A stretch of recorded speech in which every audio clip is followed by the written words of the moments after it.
This is from a mother who says that her family lives next door to a middle-aged man, single man, Brian, who has been less than easy to interact with. For example, and I'm using her words now, she says, in the last year, he's often asked the kids what they were doing in the backyard. What are you doing? All the time. Why are you doing that? Why are you doing that? Especially while they were doing chores. When the kids sometimes have responded that they were carrying out a consequence that was given to them for not listening to instructions, and you all know what consequences are. So sometimes a consequence would be, all right, so go out and pull weeds in a particular section of the garden. But when he's learned that, he has made negative comments about the, quote, new stupid program that the family is doing, which is, of course, this program. Ridiculously effective parenting training, or Real Love. A second example she gave. He leans over the fence and launches into discussions, this is with kids, about politics, education, the health system, disease, violence, racism, whatever else he feels like criticizing. The kids try to get away from the conversation because they have absolutely no interest in these subjects, but he just keeps talking without stopping, and he can hold them rooted to the ground for an hour or more each time they pass by his house, or pass by him leaning over the fence. Third, she says, sometimes he makes comments with inappropriate sexual content to my teenage girls. It's not threatening or seductive because I've asked them what he says. It's just really inappropriate, more like creepy. Fourth, I've asked him not to talk to the girls and not to keep the other kids from their chores, or to talk to them about whether their chores are appropriate or not, or their consequences are appropriate or not, because that's our family's business. Oh, but he just keeps right on doing it. And last, he's just critical of everybody. He finds fault with the other neighbors' lawns, where they park on the street, other people's religion, their race. There's something wrong with everybody and everything. And Mom concludes her introduction to me by saying, I wonder how do we deal with this guy? He just doesn't seem to be a good influence. No, he doesn't seem to be a good influence. He takes up your kids' time. Worse, he belittles you in front of your kids about how you love and teach them, which undermines your authority and ability to parent. He makes comments that involve sex to the girls, which is never appropriate. Actually, it wouldn't be appropriate if he made them your boy either. But he has no business doing that ever. And he's critical of everybody around him, which the kids just don't need to hear from somebody who's older and can intimidate them with his opinion. He's in a position, being an older person, to influence them in negative ways that you won't know about. It's like turning over the job of school teacher to him. You wouldn't do that, and yet that's what's happening. We tend to become like the people that we choose to spend time with, and they will tend to be influenced by this guy, even though they recognize him as being a little off. It just simply sounds like he has no positive influence, no positive effect on your kids, and lots of negative effects. So why would they ever bother to talk to him at all? And he doesn't listen to you about how he should interact with them. So why have any interaction? If you get nothing but negative effects from something and no positive effects, why would you dabble with this thing at all? Ever. And yet we don't know what to do when it's a person. We really don't. We get kind of like stupid. She said, well, how do I say this to the kids? Won't I be teaching them to be unkind if I tell them not to speak to him? It depends on the attitude you have and the attitude they use to talk to him. If they simply inform him that they don't have time to talk to him, and I mean that long, I don't have time to talk, that's it, without criticizing him, then that's not being unkind. If they don't tell him that they don't have time for him, then essentially he holds them hostage. It is not unkind. People will tell you this, but it's not unkind to tell another person how we're going to spend our time. That's our choice. We have to, or we're not making our own decisions.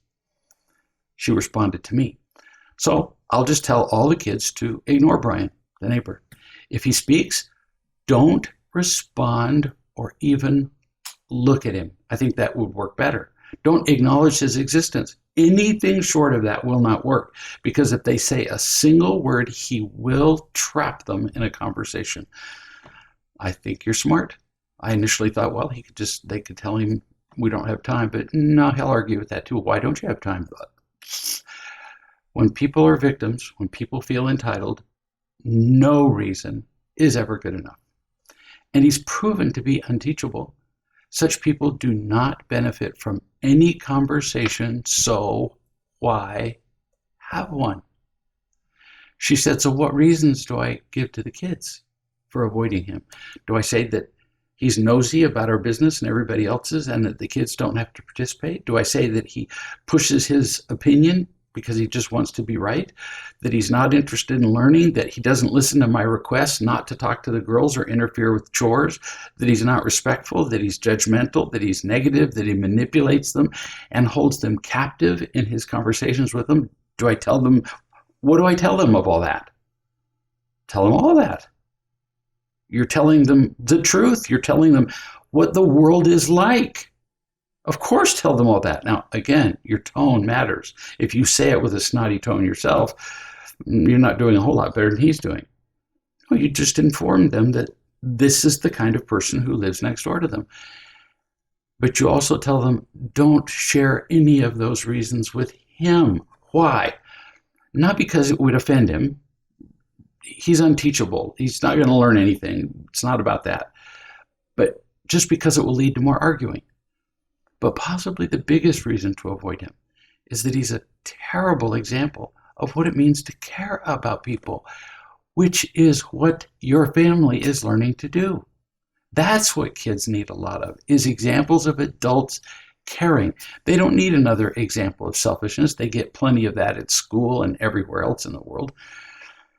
Tell the kids everything I've said in this answer. Let them watch the answer. He's unteachable. So what possible benefit could there be to talking to him?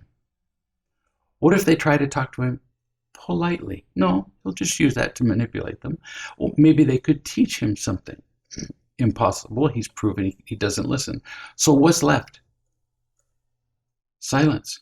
That's what's left. Mom said, over the years, the kids have been annoyed to varying degrees because all conversations with him lead back to, surprise, him. His opinion about how the banks are conspiracies and the world is bad for 1,000 reasons. And he talks for hours and it's hard to get away and makes uncomfortable comments to the girls and sometimes to my son. To many people, because he's so social, he seems even generous and involved. But actually, he's petty and greedy and opinionated. And that's why you have the kids avoid him. The world is filled with bad examples that we can't avoid. At school, sometimes teachers interacting with people when we're shopping, literally bad influences on the billboards you drive by when you're on the road.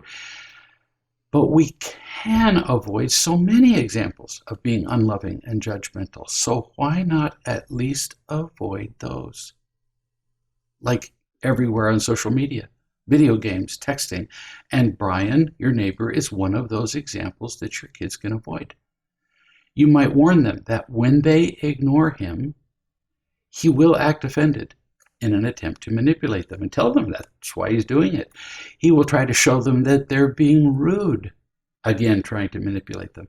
And he'll try to intimidate them to talk to him anyway, again, a manipulation. But you prepare them for that and tell them that the only response is silence. If they simply walk away, he'll run out of energy, and his responses cannot last. You might also suggest that if he keeps bothering them, to tell you, and you'll help them know what to do next, or you will do something next. Sometimes we can't give our children enough instructions. Sometimes we have to tell them, come and get me.